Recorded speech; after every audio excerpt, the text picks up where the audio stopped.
Whoa, wait a minute now. Something crazy happening. There we go. Wow. Well, technical difficulties all over the internet. That's never happened before, but technical difficulties will not stop us tonight, Lee. You're looking really well. How are you feeling tonight? Is it the eclipse, Jason? It might be a little bit of a time delay.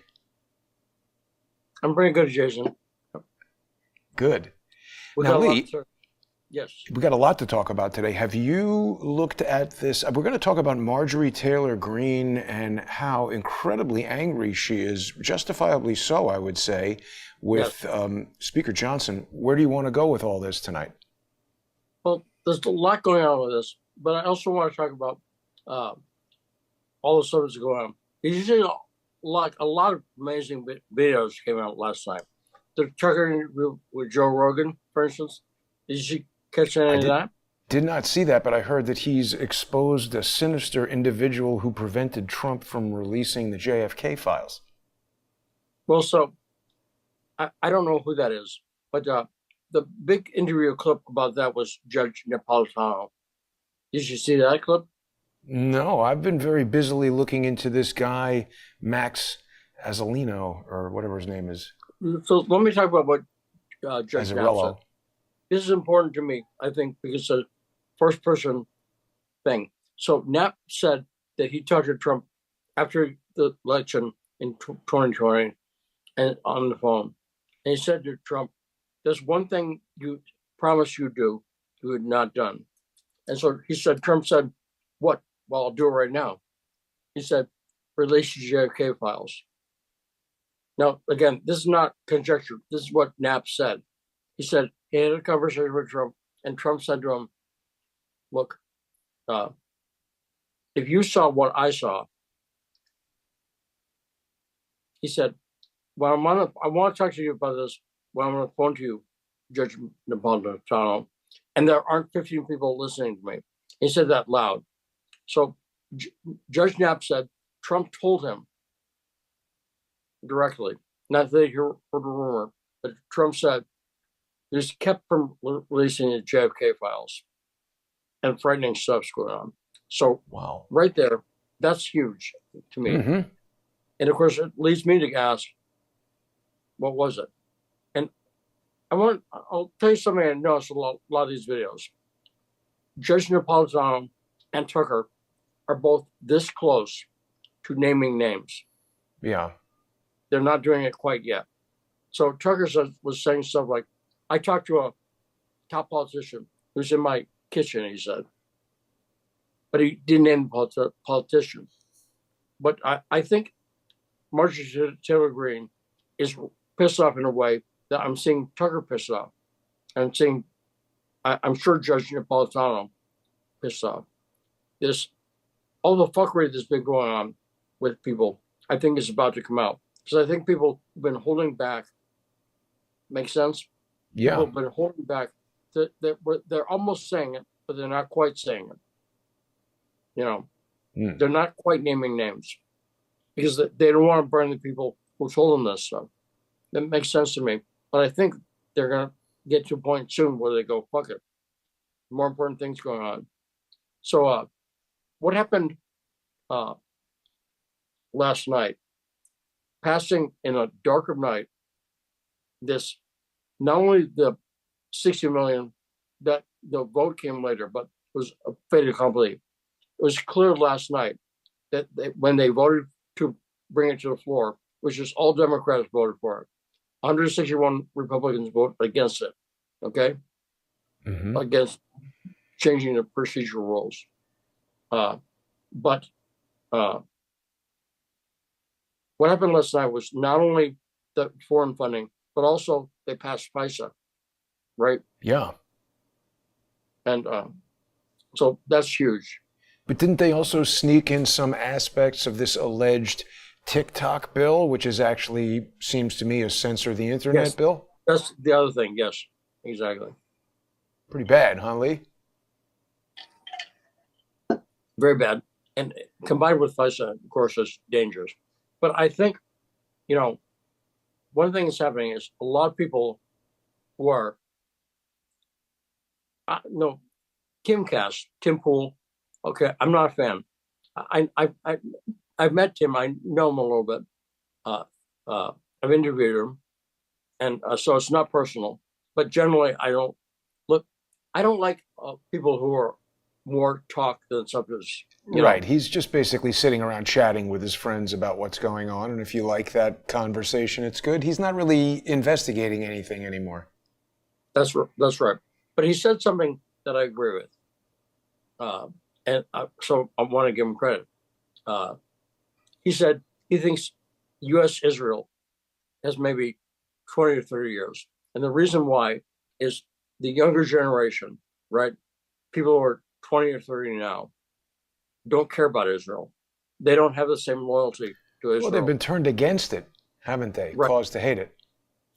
Yes. And Israel's causing a lot of that. Again, if Israel had done something proportional after October 7th, if they went after people in a limited way, if they killed 2,000 people, okay, a lot of people said, well, you get what you deserve, right? But I don't think they would say that. I think a lot of people, I think a lot of people who were pro-Israel saw the huge amount of death and destruction and started to question what's going on.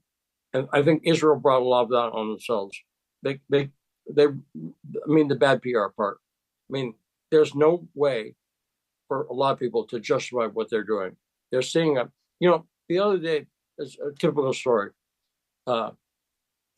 Israel gave 6 people, Palestinians, the right to go in. They said, if you want to go rescue this, like a girl was trapped, a 6-year-old. So they said, you can go in and get her. And they bombed those 6 people. So, again, Israel's acted out of proportion. And they've been acting out of proportion for a long time. But I think they're losing support. I mean, I've never seen so many Republicans critical of Israel, ever. Well, didn't they just say, what's his name, Anthony Blinken or Jake Sullivan? I can barely tell those two idiots apart. He's condemning them and sanctioning them and all kinds of stuff. But before we get to Israel, I want to take you back to FISA because I have an important question for you. We've been hearing all this stuff about FISA. And I feel like, of course, it's important, but there's a more important thing that is getting swept under the rug. And it almost feels like FISA is a distraction and limited hangout against these national security letters, which you don't even need to go to a FISA court to get one of these. This has been removed already from the internet. This is from Congress several years ago, April 2010. The ranking member of the Judiciary Committee here, John Conyers, the late John Conyers, said that today's hearing showed that the FBI broke the law on telephone records privacy, and the General Counsel's office, headed by Valerie Caproni, sanctioned it and must face consequences. Now, this was not to do with FISA, but the national security letters, which is basically the FBI, the DEA, I think now even the NIH, lots of agencies can just say, hey, this person is a national security concern. Lee Stranahan is on Russian radio talking about how we shouldn't send money to Ukraine. He's a national security concern. We need to send a national security letter to Apple to get all of his emails and his phone communication. And they can do that. This has been active since the Patriot Act was passed, and we almost never hear these things being spoken about. Everybody's making a big deal about FISA. You and I are not going to be subject to FISA. This is going to be the problem. Well, we could be. I don't want to disregard FISA, but I not think you're disregarding right. it, but they're disregarding this. Yeah, that's what I'm saying. I agree. It's a big deal. But the broad point is, like, the JFK thing just shows, look, I'll say this, not criticism, but is realistic, I think. Whatever Trump's intentions, they don't matter, actually. What I mean by that is, I think Trump had good intentions. I think he wanted to do so. But we saw that at every turn, he was sabotaged. Hands tied. Yeah. And also, I think threatened. Mm-hmm. I got the impression from Judge Knapp interview that Trump had been threatened. So what that means is, I don't know what Trump can do, even if he gets elected, right? But I don't know anyone who could do better. Right. So, again, sometimes in a dangerous situation, look, I'll put it like this: if you're going to drown because your legs caught on something on the bottom of a pool, okay? If your legs in the drain, right? If you have to cut off your leg so you don't drown, cutting off your leg suddenly sounds okay. It's your option. Best bad decision, right? Right. So I think Trump could be the best. Not criticizing him, but I'm just saying, I don't think Trump's going to be able to do what he wants to do. I mean, we've already seen that. But so the answer to me, and this gets to a point I want to make about Marjorie Greene. You and I both know Laura Loomer and like her. But I got to say this. I don't know why the fuck Laura Loomer is going after MTG. I can tell you.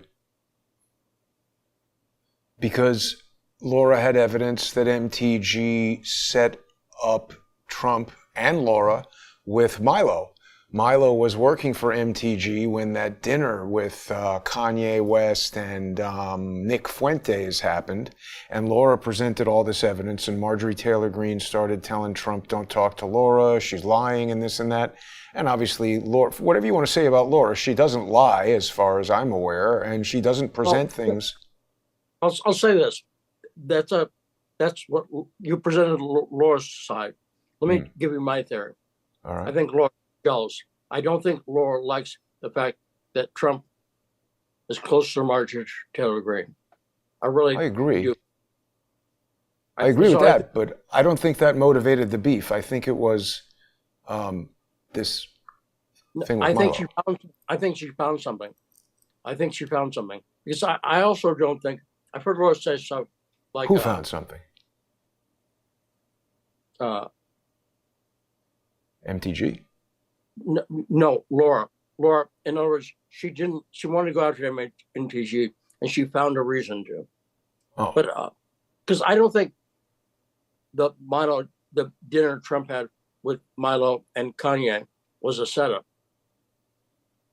We're getting off track, but Laura had a whole explanation for this. We did a video about it at the time that it occurred. I'll tell you what I would like to talk about with regard to Laura. You saw this guy who did the self-immolation in Collect Pond Park outside the Trump trial yesterday, right?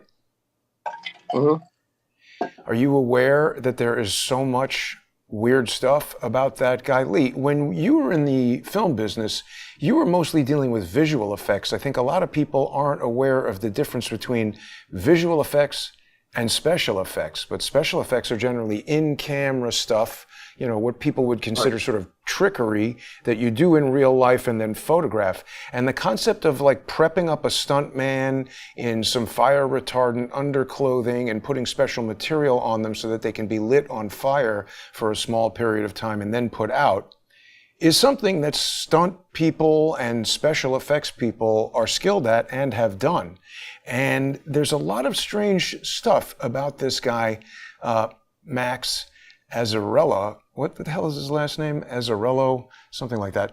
And he sued Max Azarello sued the Clinton Foundation in a very George Webb and his brother style type lawfare stupid lawsuit that was going nowhere, that was just immediately dismissed because he never followed up. He's been on Facebook since 2006, but the first snapshot in archive.org happened yesterday. Some EMT was on Twitter saying there's a lot of weird stuff about the way they put him into the ambulance, because if you are a burn victim from setting yourself on fire, they have to wrap you in a certain special way because even touching you will rip your skin off. So there's a lot of people that are looking at these anomalies related to this guy.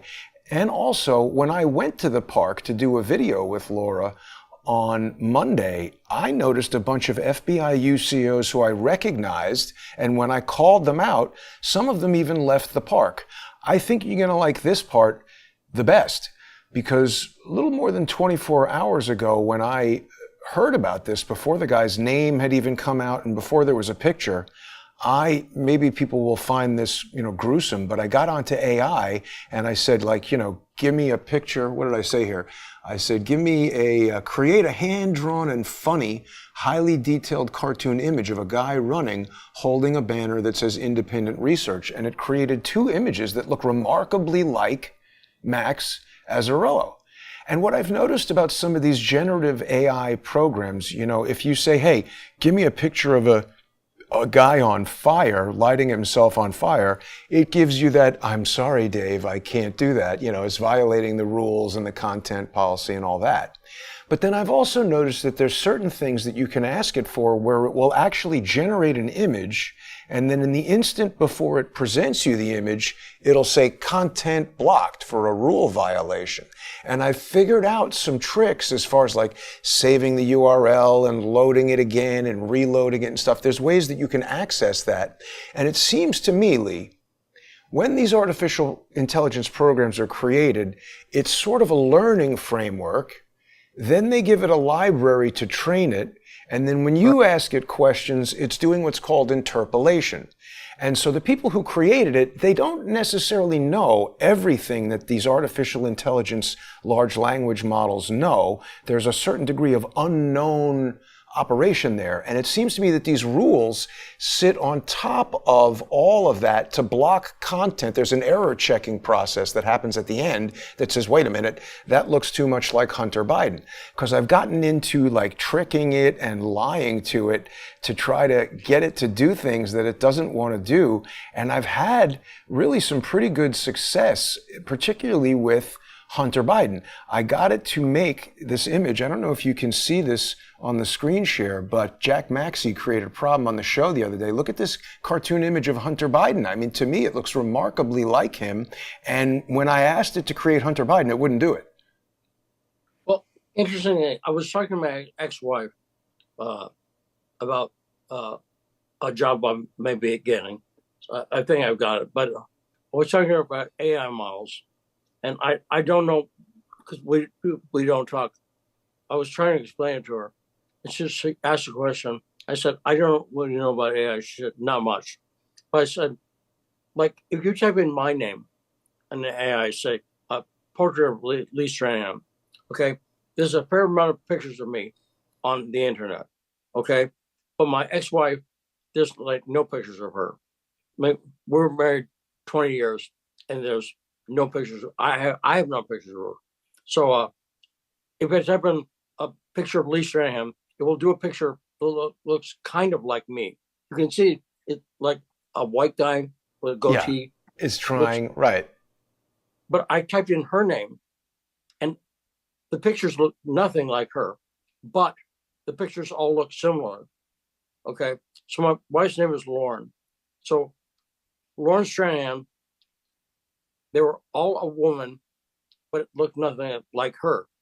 And I found out that there's a woman named Lauren Stranahan, who teaches in Texas at a college. It's kind of well known, enough for the picture of her. I bet that picture is of her. Make sense? It does.